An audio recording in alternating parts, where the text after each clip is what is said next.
Welcome aboard the Athletics Can't Wait Jets podcast, your nonstop shop for all things Jets with Tim McMaster, Zack Rosenblatt, and Marissa Dunn. Can't wait! The legend of Mike F. White was so close to jumping to a new level. Instead, the Jets take a gut punch loss in Minnesota. Now face a rematch with the Bills coming up on Sunday. This is Can't Wait, the Athletics Jets podcast. I'm Tim McMaster along with Zack Rosenblatt and Marissa Dunn. Location check this week, guys. I think I'm winning. I'm in San Diego for baseball's winter meetings. I did walk through a light mist this morning to get over to the main hotel. Tough life. But we ate dinner outdoors last night, and it's supposed to be I did not. High 60s and sunny as the cloud burns off today. So with that said, Zack, where are you? How's the weather where you are?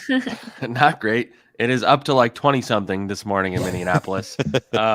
When I arrived, it was 10 degrees, and it just like you walk outside and it's like freeze. It feels like it just hits you in the face in a way that I was saying to another writer, I need one of those Michael Clemens beanies where it covers your face too, because my face was like freezing. So not loving it here. Can't wait to get back to the great weather of New Jersey. I'm not sure how it is in Cleveland, but it's Marissa, Cleveland, right? Yeah. It's just it's Cleveland in December. What do you expect? It's not San Diego. But we're happy for you, Tim. You deserve a little sunshine over there. Just make sure that Aaron Judge comes back a Yankee, because if that doesn't happen, then I don't know. Then I might have to quit this podcast or just quit life. I will get a quick plug in. If you're listening to this, you obviously like the Athletics podcast. Check us out on the Athletic Baseball Show all week. We're going to be having coverage from the winter meetings here in San Diego. And also check out the baseball YouTube page. That's youtube.com/at the Athletic Baseball Show. We're going to have reports from Ken Rosenthal on video, all of our podcast on video, and much more. So we have this wonderful set here. We have a real legitimate camera. Alex Hampel, our video guy, is executive producer here, is actually like overseeing things. This is stuff the Can't Wait podcast has never sseen before. This is incredible. We've gone to a new level with what's going on. The camera quality you have right now, you look so dashing today, Tim. Thank you. I appreciate it. I got up here and I was like, oh, maybe I should have brought my makeup. Getting a lot of comments about my lack of hat, by the way. Yes, people are really paying attention to the fashion choices we have. So yeah. All right. We have delayed enough. Let's get into this football game. We're going to break things down. Mike White's performance, red zone failures, the defense, which was once again kind of Jekyll and Hyde in this game, although they came through late as they usually do. But let's start with Mike White, second start of the season. They let this guy sling it, Zack. It is a different offense. 31 of 57. This is back to like the Joe Flacco first couple weeks of the season passing attack. 369 yards, no touchdowns, and 2 interceptions. He kind of bookended this game with the interceptions, which wasn't great. The one early on, and then, of course, the one that we'll talk more about late with the Jets with a chance to win it. That was one thing that stood out on the negative side, was obviously you don't want to turn the football over, and he did twice. Cousins did not at all. The other thing that was different to me from his first start, and let me know how it felt when you're in the stadium there, but he just felt a little off with the accuracy, like behind guys a lot. Not so much that they shouldn't be catching the ball necessarily, but just a different level down. Now, he did thread the needle a few times, but overall there was just a number of passes where he's just a little off. Yeah, he definitely was not perfect. And he was going to checkdowns, maybe a little bit even too much early in the game. I think there was a stretch where they had 4 straight third down passes, third and long to Ty Johnson, which were unsuccessful. And it's you never know like what the play call was and whether it was him checking down. I mean, he's known for checking down. He'd rather be safe than force it, kind of thing. There were like a few of those misses, like there was the Corey Davis drop where I think Davis was clearly mugged. Mike maybe, and the interception was also not like that was catchable too. Yeah, the first one. Yeah, the one that Corey Davis. A couple like Tyler Conklin plays where Tyler should have reeled it in, and they were good throws. I think there was more good than bad, but yeah, it wasn't a perfect game. They were bad in the red zone. That was the story of the game. 1 for 6 in terms of touchdowns, and when you lose by 5 points, you can just point to that as the reason why.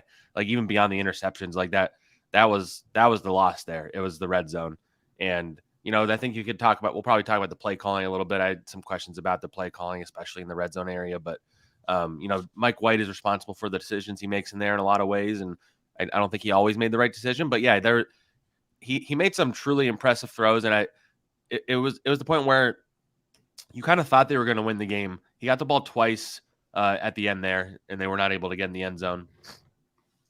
The Braxton Berrios one obviously was the toughest one, where he dropped it where he was falling to the ground. Although on that, again, this goes back to play calling. Like there was no running backs in the backfield on that play, so you're not really even tricking them into thinking you might run it, which I didn't really get. So Mike White even said all the other receivers were covered, and Braxton was kind of the only place he could go, and he threw it to him well, I thought, even though he took, like, he's like, I could have thrown it better, I could have placed it better. Like Mike White put it all on himself, which fans obviously loved based on the recent history of the quarterbacks here.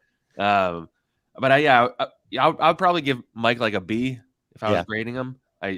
He did his job. You felt like he put them in position to win. He brought them into the red zone 6 times, which is something to be said for that. You got to finish those drives. But the throw he had to Corey Davis on 4th and 10 in the 4th quarter in a key moment after he just got like lit up the play before that, and he was like slow to get up. He said his ribs hurt, and then he delivers that ball. Like I tweeted the video of it a little while ago. That was one of the better throws I've seen this season out of a Jets quarterback. I mean, you can say what you want about that, but he had a couple throws like that where he fit it into a tight window, and he's clearly not afraid to take shots when he has to. And like the moment really just never seems too big for him. Like, Zach Wilson's a young quarterback, so you get it to a degree, but you could other than that Steelers game, it did kind of feel like you could sense some nervousness with him. And that's kind of why he was missing the easy throws. Like you didn't feel that with Mike White. And when you go into the locker room after the game, nobody felt it. And I don't know. I wrote about this. I came out of that game.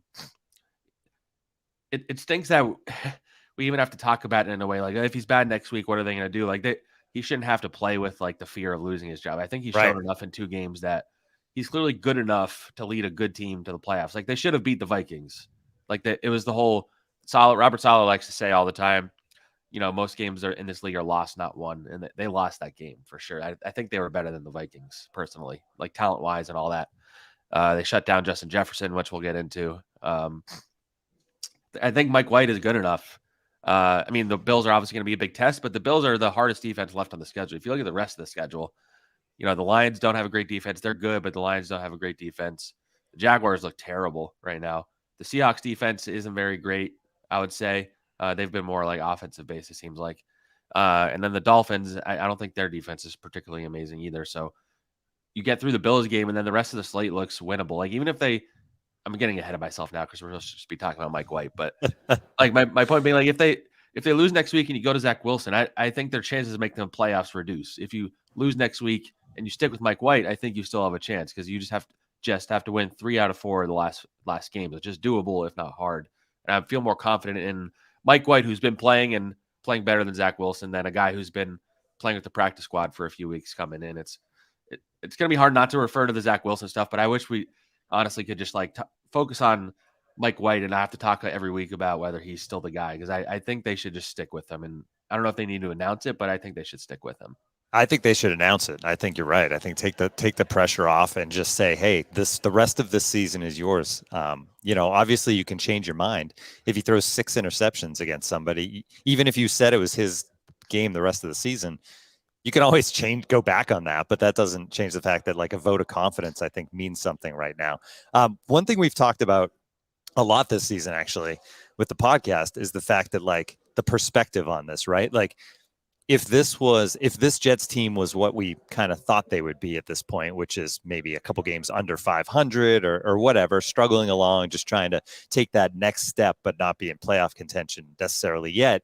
And you fall behind 20-3 on the road at Minnesota and battle back and have 2 chances to win it in the 4th quarter, we'd be like, whoa, what a great performance by this team. But because they're in the position they are, it's a disappointment. But like, I don't think that takes anything away from White. And I will say that I think you got to give him a lot of credit for the comeback, not just the throws he made and chipping away and getting back in it, but just like the belief this team has in him, like you said. And the quote from Garrett Wilson really stood out to me, right? Garrett Wilson after the game saying, I'd go to war for that boy. He's got something special about him. I don't think Garrett Wilson's the only one, but it's interesting coming from Garrett Wilson because this is the same guy who a couple of weeks ago was saying different things about the other quarterback. Yeah. I mean, it was a lot of the stuff that the Jets have been doing, and I know some of it's probably overblown, like the T-shirt stuff. But the reality is, these guys are wearing a Mike F and White T-shirt in a video when they're getting on the plane to Minnesota, fully well knowing how everybody's going to react to it, and they did it anyway. Guys like Tyler Conklin and CJ Uzomah and Braxton Berrios, like these are all dudes that, CJ Uzomah wore a Zack Wilson shirt in training camp, which has been resurfacing, and Braxton Berrios is Zack Wilson's best buddy, and these guys are all like throwing that. I mean, you're going to throw your support behind the quarterback, which I think is in their head what they think they're doing. But, I don't know. You just see all this stuff over and over again about everybody believing in Mike and everybody rallying around him. And like, again, believing that they were going to win that game, which I don't know. You had many Jets teams in the past where that was the case. Like it was 20-3. And then when they went into halftime, they didn't really have that much momentum. I said, I still think they can come back because Kirk Cousins was not looking particularly good. And I thought that the Jets defense again was going to pick up the pace, which they kind of did after that rough first quarter. And yeah, I just felt confident. Mike White, none of the throws he made were like so bad. Like he never made even like the interception or, there were some plays where he went to the wrong guy, maybe like Elijah Moore was open down the field kind of thing. But he was doing his job again. Like he's doing exactly what he has to do. And again, I know if you look at the stat line, he didn't throw any touchdowns and he had 2 picks. He did rush for that touchdown. That was really close. That was their one red zone touchdown. But I don't know. He's the guy I would roll with the rest of the way. It complicates things because they really do want Zack Wilson to get a chance to come back, and they still believe in him, or they say they do, and all that stuff. And Rich Cimini wrote about how John Beck, his personal QB coach, had come back into the building this week to hang out. I don't know what he did exactly, but he was back. I don't think they're hiring him back or anything, but they clearly committed to fixing Zack. But what that means, I don't know. I say you see what you have in Mike White. Keep rolling with him. I don't think the Bills game should decide what happens after that. And it might be tempting to bring back Zack Wilson after that because the Lions defense isn't very good, even if the Lions are a better team now. But I don't know. It shouldn't all hang on this next game. Even though I'm not saying I think Mike White's gonna have a bad game or anything. But the Bills are pretty good, obviously, and I think they're probably better than they were the last time the Jets played them. They have Tre'Davious White back. They don't have Von Miller. I'm not to step on the preview for later in the week, but I don't know. It's such an interesting thing because I came out of the game yesterday. It was like the most positive I remember even the fan base being after a loss. Like most of the negativity is being thrown at Mike LaFleur. Not really much being thrown at the players other than like the George Fant penalty, which is pretty bad in the red zone, where he had a block in the back on a play where he did not have to do that. But most of the criticism has been directed towards Mike LaFleur. Everybody else, everybody seems supportive of Mike White, both in the locker room and outside of it. And I don't know. I think they have the quarterback to lead them to the playoffs. It's a tough stretch coming up, but I think they'll still make the playoffs if they keep Mike White at quarterback, personally. Let's get into LaFleur a little bit more then. Berrios over the middle in the end zone, the drop, it felt like maybe he's not the guy that you said everyone else is covered, but he's not the guy that should be in that spot necessarily. And the other thing that stood out to me is we said it, the 57 pass attempts. Yeah, that's too many. When they were running the ball pretty well, right? Like, I mean, Bam Knight, 15 carries, 90 yards. He also had 5 catches in the game. He looks like a legit great fill-in guy that they picked up undrafted. Incredible.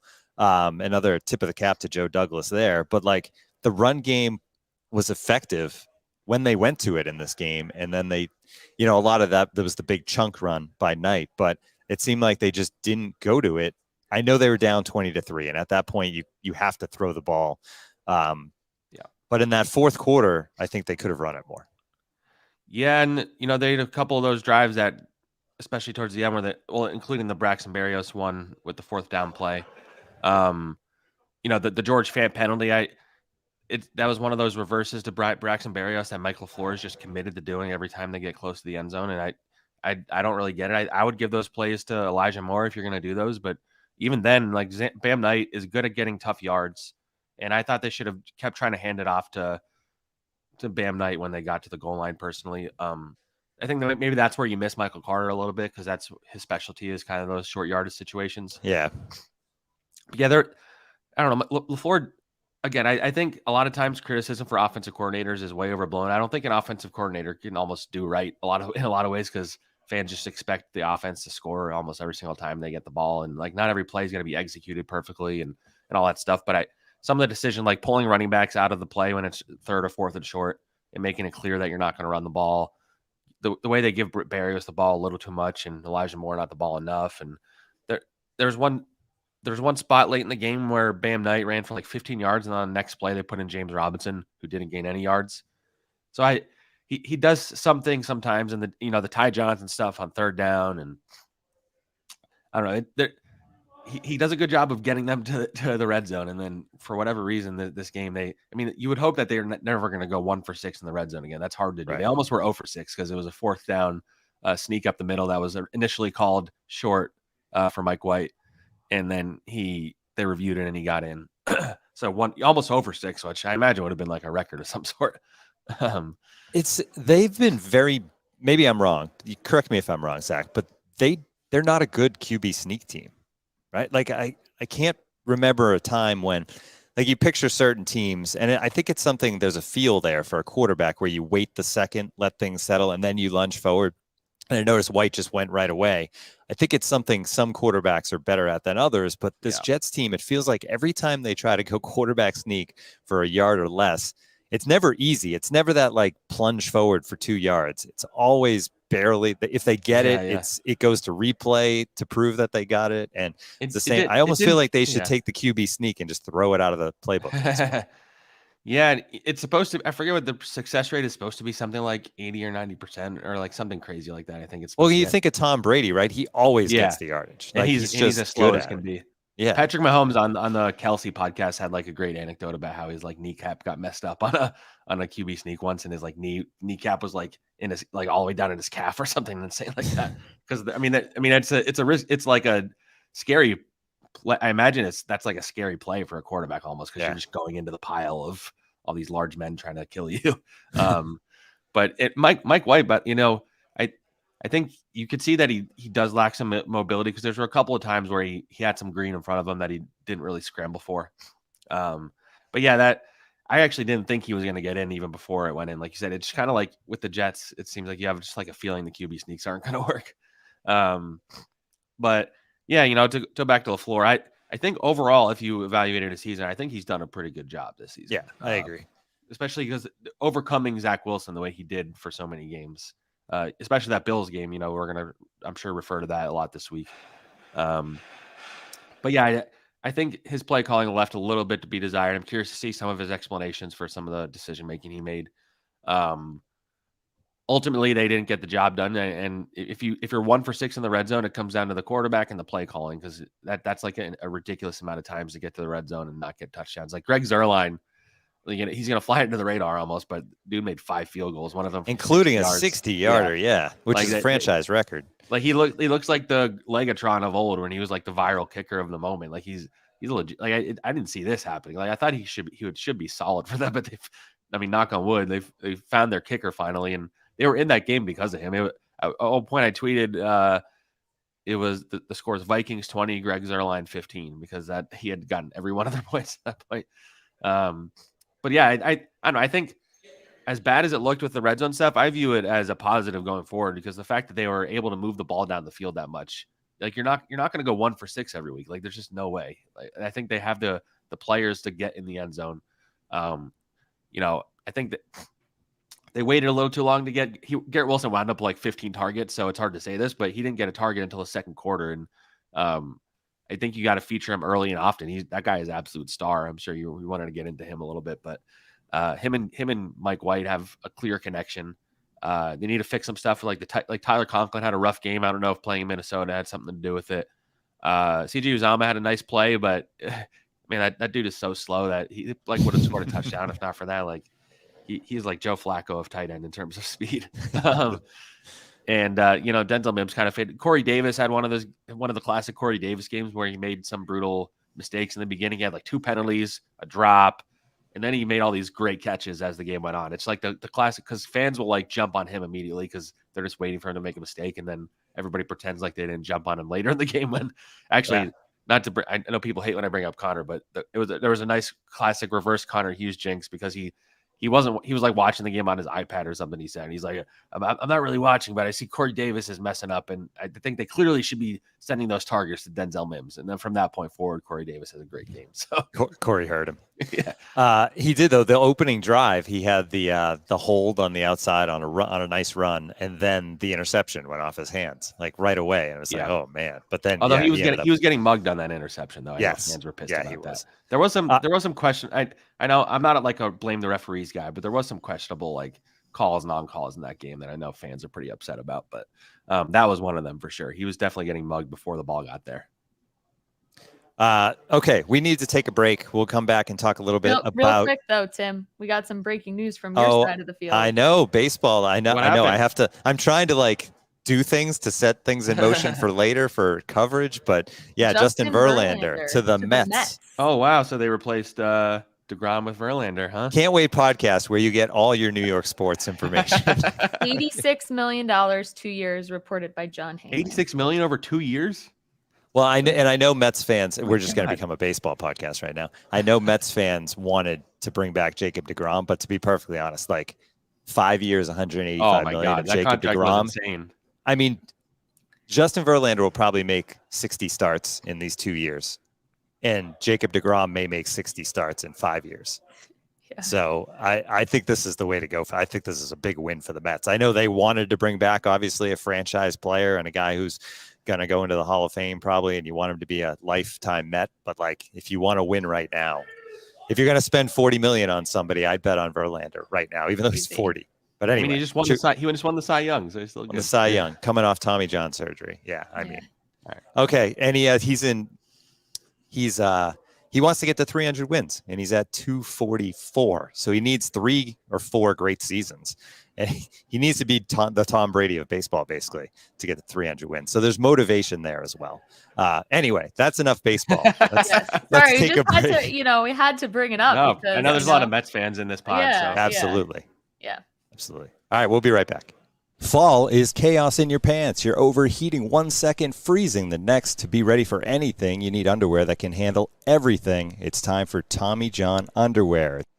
In Tommy John underwear, you're that much more comfortable, so you can do everything better. Name a problem with other underwear, and Tommy John has solved it. Tommy John's breathable, lightweight fabric has 4 times the stretch of competing brands. They come with a no wedgie guarantee, thanks to a non-rolling waistband and legs that never ride up. Plus, they feature a horizontal quick draw fly. With over 18 million pairs sold, people love Tommy John underwear. That's why Tommy John doesn't have customers. They have fanatics. Plus, everything's backed with Tommy John's best pair you'll ever wear or it's free guarantee. So go to TommyJohn.com/athletic right now for 20% off your first order. 20% off at TommyJohn.com/athletic. TommyJohn.com/athletic. See site for details. Are you wasting money on subscriptions? 80% of people have subscriptions they forget about. Maybe for you, it's an unused Amazon Prime account or a Hulu account that never gets streamed. There's this great app I use that helps me track all of my expenses, and because of it, I no longer waste money on subscriptions I don't even use. You might have heard of it. It's called Rocket Money, formerly known as Truebill. The app shows all of your subscriptions in one place and then cancels for you whatever you don't still want. Rocket Money can even find subscriptions you didn't even know you were paying for. You may even find out you've been double charged for a subscription. This has actually happened to me several times. To cancel a subscription, all you have to do is press cancel, and Rocket Money takes care of the rest. It's super easy. Get rid of the useless subscriptions with Rocket Money now. Go to rocketmoney.com/athletic. Seriously, it could save you hundreds per year. That's rocketmoney.com/athletic. Cancel your unnecessary subscriptions right now at rocketmoney.com/athletic. Wow, we got a lot going on here. I'm trying to do a lot on my phone while doing this. But back to football we go. And I did want to get a little more into Garrett Wilson. You mentioned the no targets in the first quarter, Zach, which actually when I was watching the game on the flight out here and taking notes, and I noted that, like, throughout the first quarter, I was actually making mental note. Okay, he still hasn't thrown it to Garrett. He still hasn't thrown it to Garrett. And we get to the first quarter, and I was like, where is this going to head, right? Because Garrett obviously didn't like not being targeted by Zack. But then here they come, 15 targets over the last 3 quarters of this game, and he made the most of them. He was obviously great. 8 catches, 162 yards. He almost had what would have been a huge touchdown at the time, made a nice juke move to get back inside, but stepped on the line, was ruled out of bounds. And of course, they had to settle for a field goal on that drive, as they did on just about all the drives. But I mean, he took I don't want to say he took a leap. He's had these huge games before, but like the 15 targets was neat to see, because that's by far the most he's gotten in a game, right? And I saw it's the most yards by a Jet since Eric Decker in 2014 when he had 221. But this is what the offense needs to do, is feed Garrett Wilson. Man, he's a star, man. Like we've talked about it, but you just get reminded of every week. He could have had over 200 yards, because there's a play in the fourth quarter where Mike, he burned the corner down the field, and Mike overthrew him by like a little bit. It would have been like an 86-yard touchdown, and we'd be talking. There'd be a much different conversation right now. But you know, they should feel happy that they got this kid, because he's kind of been their entire offense, especially since Breece Hall went down. And he just does so many things. The defense knows that they're going to go to him, and they were setting coverage over to him. He was still getting the ball, getting open. Mike White was finding him in like tight windows across the middle of the field. He gets yards after the catch, like you said. He almost scored that long catch and run where he stepped out of bounds. But yeah, the sky's the limit for this kid, and the pace he's on over the last 5 games, I think over like a full season would be something like 1,500 receiving yards or something. So I'm curious to see how defenses start defending him, because he's the real deal, and at this rate he's going to have a chance at Offensive Rookie of the Year. Yeah, and if he gets that yardage, that would be a Jets record, right, for a rookie. I think Keyshawn Johnson has the. Well, they haven't had a 1,000-yard receiver, I think, since that Eric Decker season. So it's they've been waiting for a guy. They've been trying to find a guy like this for a long time, and they have the weapons around him. The other guys are a little less consistent than him. But when we talked at the beginning of the season, I think my prediction was that you would see him come into his own as the season progressed. I thought he would have been coming into his own right now, and in a way he is. But he's been this good since really week 2, that Browns game. So that they'd be lost without him. Like he's a big reason why I still think they can beat just about anybody, because as long as they have him, whoever's at quarterback, just get him the ball. Like that's the simplest thing they can do. Well, and that's what they couldn't do. That's the irony, right? Just get him the ball, and they couldn't do it. Yeah. So yeah, it's gonna be interesting to see how the Bills defend him. I'm sure they'll put Tre'Davious White on him. It's kind of like with Sauce on the other side. Like I'll believe someone can stop him when they finally do it. His ability to make plays after the catch is what kind of makes him so special, and he gets open because of his athleticism in his route running. So, Joe Douglas hitting on Sauce Gardner and Garrett Wilson within the top 10 within the same draft is pretty wild. He got 2 guys that are, I think, we're gonna sit here next year or 2 years from now and say these are 2 guys that are top 5 or top 10 at their positions, which is pretty hard to find. So it's it's impressive. And if they can get Elijah Moore going, or like finally start getting him the ball, then it's going to be really hard to stop this offense. And you think back to the draft, right? And there was a lot of talk about how there wasn't like the Lamar Chase in this draft. There wasn't like the bona fide big time, number 1 receiver in the draft. The Jets found one. I mean, there was. We just, I guess, the draft gurus of the world didn't give Garrett Wilson really enough credit from what I'm seeing. Well, this class is kind of ridiculous in terms of the rookie receiver. Again, and I feel like every year it seems like now they're bringing all these studs, because Christian Watson has like 8 touchdowns in 4 games. Drake London's been pretty good. Chris Olave has more receiving yards than Garrett, I believe. Jameson Williams just made his debut. Like this receiver class is pretty ridiculous. And I think the Jets might have gotten the best one for all I know. I'd put my money on Garrett being the best one out of this class, honestly. He's got that mindset. He's really smart. Like Mike White. So I asked Mike White earlier in the week, like, what's it like? Like, it seems like you're building some chemistry with Garrett. And he started going into detail about like Garrett's so good at, he'll point stuff out to me that I didn't even think about. He'll be like, he'll tell me about how I should have gone this way or that way with him, or like he should be doing this in his route or something. And then Mike's like, and then I think about it, and I'm like, he was right about that. So Garrett sees the game in a different way, which I think is an underrated part of him, because you think athleticism and all that stuff, but I think he's a very smart, heady player. He's an emotional, competitive guy, which, you saw when he had that rant after the press conference and all that stuff. But yeah, he's impressed me quite a bit. And if you want to feel optimistic about the Jets' future, it on offense in particular, it starts with him and Breece Hall getting healthy. And, they have all this talent now on offense where I think a lot of times in the past they were looking for a receiver to just be consistent and healthy all the time and stuff like that. Like they had solid guys over the years like Jameson Crowder and stuff like that. They have not had a guy like this. And it's why I still believe, even if they lose to the Bills again, like this team is talented enough. This team is too talented not to make the playoffs. Like it would be disappointing at this point, which we've talked about over and over again. Like it's going to be interesting to see how the fans react if they miss, because expectations were adjusted when they started as hot as they did. But Garrett Wilson is one of the, I wrote this in my story. Like if you want 3 reasons why you should feel confident that this team is going to be okay, it's the defense, it's if they keep Mike White a quarterback, and it's Garrett Wilson. Those are the 3 things. So he's worth celebrating if you're if you're going to rank the guys whose jerseys you should buy, that you can be confident they'll be here a while, because a lot of times you get excited about a guy and then it goes to disaster the year later. I would say Sauce Gardner number 1 and number 2 Garrett Wilson. Your buddy jerseys. Joe in his Tim Tebow jersey last year. Yeah. Amazing Ohio. You think about Ohio State though, with Wilson and Olave at receiver on the same team. Yeah. Just, it's not even fair.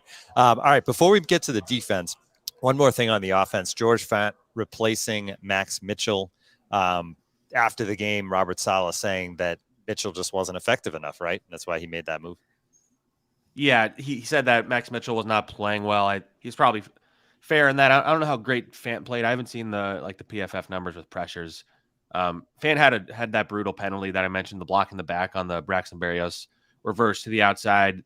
I think Berrios probably could have cut back to the left, and then it wouldn't have to be a penalty. But like that his Fant's block was not going to impact the play in any way, and he did it right in front of the officials and stuff. So that was a really bad penalty. It pushed them back, and then they had to settle for a field goal, I believe, on that drive. So that was pretty rough. But ultimately, people I feel like I've forgotten how good George Fant was last year, because he struggled to start this year because his knee was hurting. If he's healthy, he's probably your best option right now. I get the argument, and I agree with it, that maybe Max Mitchell's the guy you want to be your starter long term, so you should play him and work through his kinks. But they're paying George Fant a decent amount of money. Who knows if Dwayne Brown will be able to get through the season. His shoulder is pretty rough. So I don't know. I kind of get them going to George Fant. I'm curious to see if they just roll with him now at right tackle. I get the impression they will.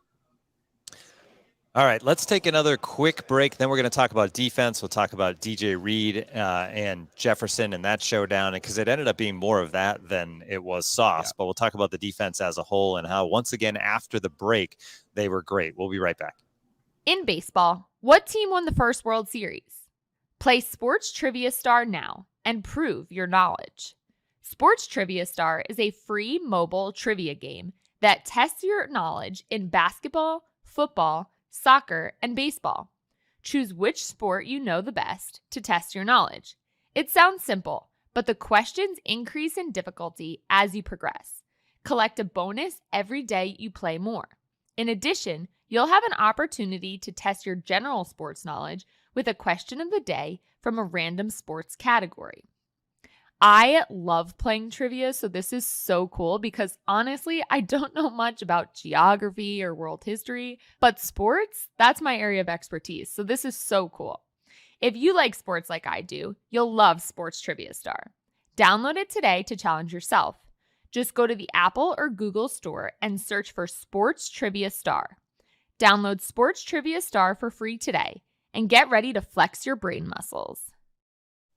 All right, Marissa, you've been monitoring the chat, and it's an interesting day, I think, because it's not a Victory Monday, but there was a lot of good things we could take out of that game. So what's the vibe like in the chat today? Yeah, I would definitely say the negativity is at a low. There's obviously still some of that in there, but overall, I feel like the vibes are pretty good. I do see some comments that have kind of surprised me that expect them to go back to Zach Wilson and it's just a matter of time, and he's really their guy, and are they wasting time with Mike White? So that was a little interesting to me, but Also some, not want to get ahead about playoffs and not getting too hyped about that, because I feel like Jets fans have had a rough few years that they don't want to, on December 5th declare the playoffs. But I would say overall, I've been monitoring this chat for 3 years now. And, it's a different chat than it used to be. That's for totally. sure. So that's what I was saying. It's the most positive Jets fans have been after a loss in a long time. Yeah. Exactly. And Minnesota, we've talked about it, is a tough environment to play in on the road. It's a loud stadium. They're a good team. So I think that it basically came down to the very end like that. I get the vibe that Jets fans are not too upset that it's not a victory Monday. Obviously, it would be much better if they were celebrating the win, because it would improve their playoff odds, obviously. But I get good vibes. So we'll see how that lasts into next week against them. They could change by next Monday. All right, let's talk about the defense a little bit, because obviously the second half, the defense was great. It allowed this team to get back in the game. They really started the tone in the third quarter, because there was a spot here where the Vikings had the ball. Because the Jets went for it on fourth down and didn't get it late in the second quarter. The defense held them to a field goal. And then the Jets were able to go down and get a field goal. But then the Vikings start the second half of the ball. And that was a stretch where if they give up the touchdown and then the Vikings get the ball back, this game just could become a blowout. But the Jets hold them to the field goal, get their own field goal, and then coming out into the third quarter, it's a quick 3 and out, and they get the ball back over to the offense. So the second half defense was tremendous, which is what we say every single week. But the first half, Zach, they were getting gashed on the ground. I mean, Dalvin Cook just breaking off, double-digit yard runs throughout that first half. There was a couple of the 2 touchdown runs were way too easy. I just don't understand the slow starts by the defense. Yeah, it's concerning. I will say that this one, they were killed by penalties in a couple of those drives. I think they had something like 40 yards that came on penalties. There was defensive holding and some stuff that was pissing fans off, I know. But yeah, they in the first half, they had a hard time with, I think Dalvin Cook had 10 carries in each half. In the first half, it was 10 for 50 yards. In the second half, it was 10 for 30 yards. So they clearly buckled down.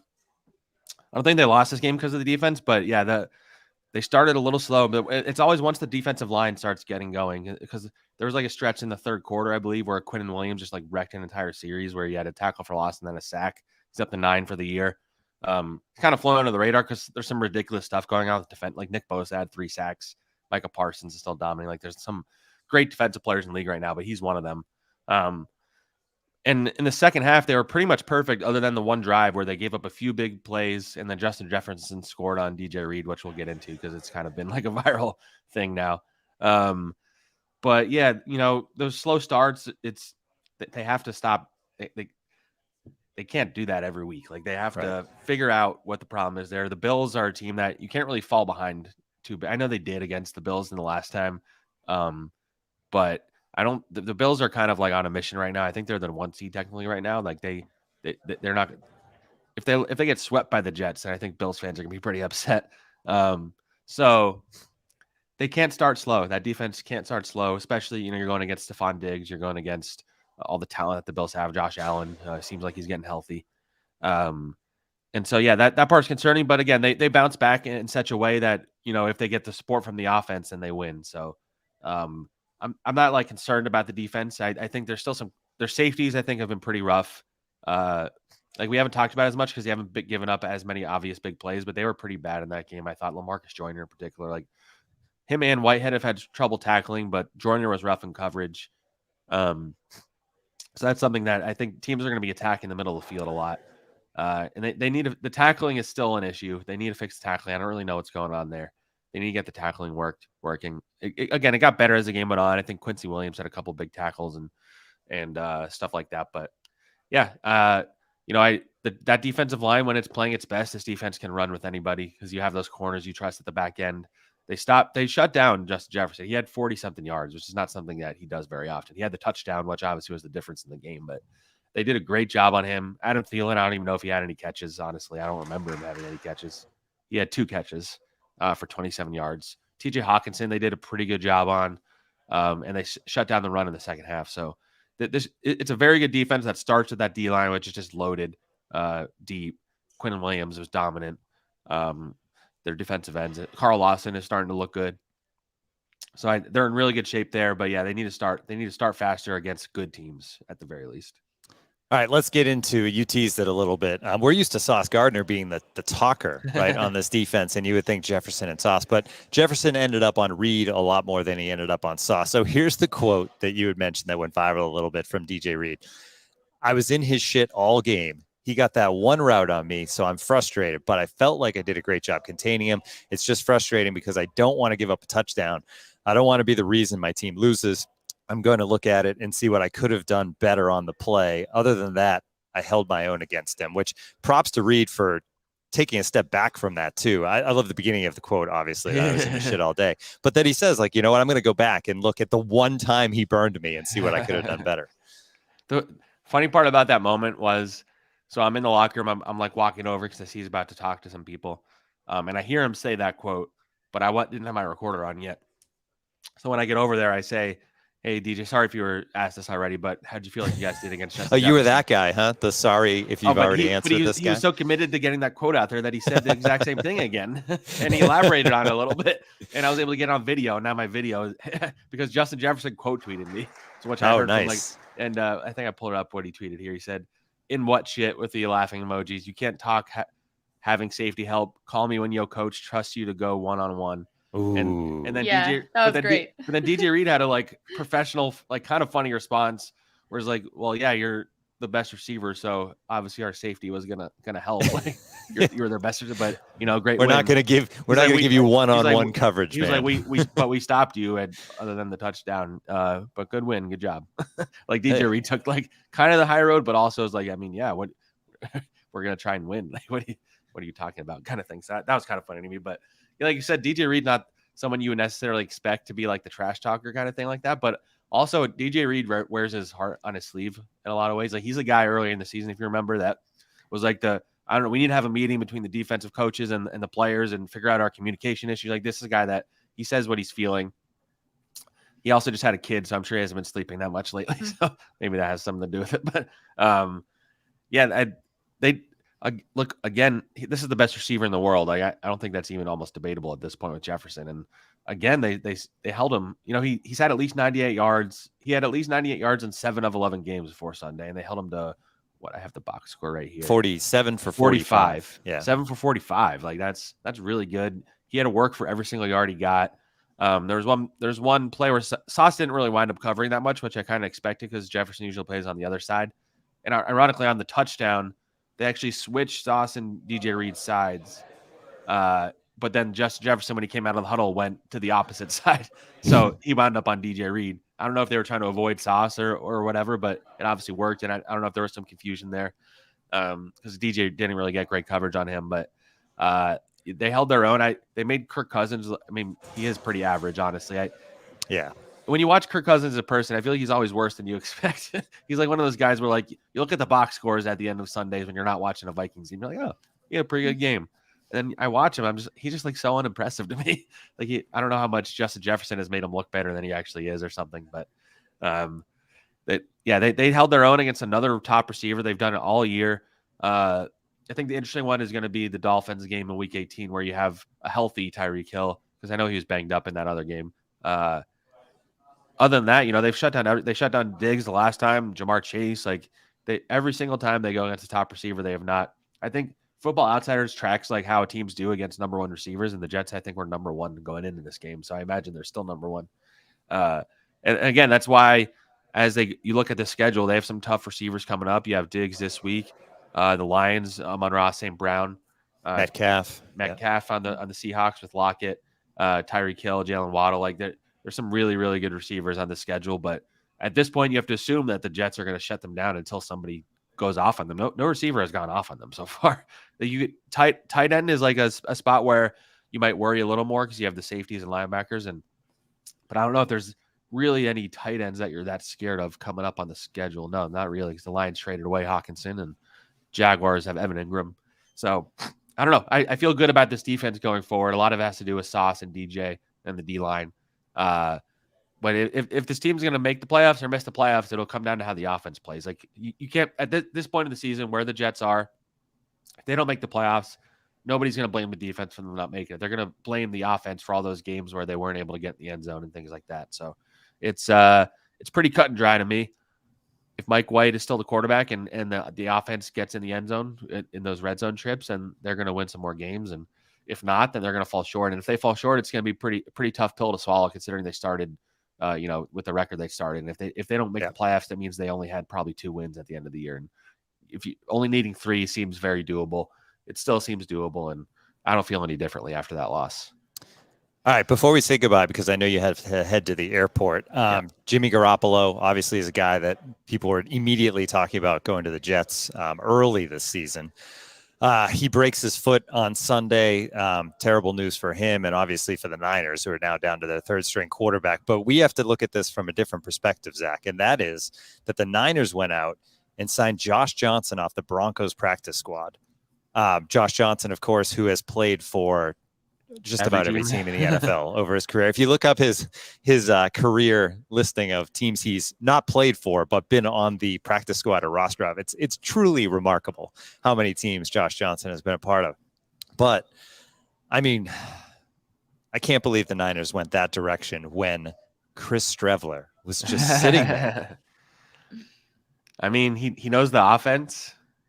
I mean, maybe Mike LaFleur reached out to the Niners and was like, "Please don't do this. Please leave Streveler here. We need Streveler. Alone. We need Streveler on our practice squad. He is our guy. Don't take him." I don't know, but so Streveler remains part of this podcast. Thank you, San Francisco 49ers. By the way, I mean, everything ties back to the Jets. Baker Mayfield gets cut today because Sam Darnold has been good enough to be I mean, it was only one game, but it just that whole situation is just wild. That quarterback class, everything that's transpired there with Baker Mayfield goes first, and Sam Darnold is on his second team, and Baker Mayfield's about to be on his third team, and it's wild the way the NFL works sometimes. But we keep saying it, man. There's not many good quarterbacks out there. Yeah, some people seem to think that Mayfield might get claimed by somebody. I'm skeptical of that, but yeah, it's very interesting. The 49ers, Josh Johnson had a great game for the Jets last year. I think he's better than Baker Mayfield at this point, but I don't know. Maybe that's crazy.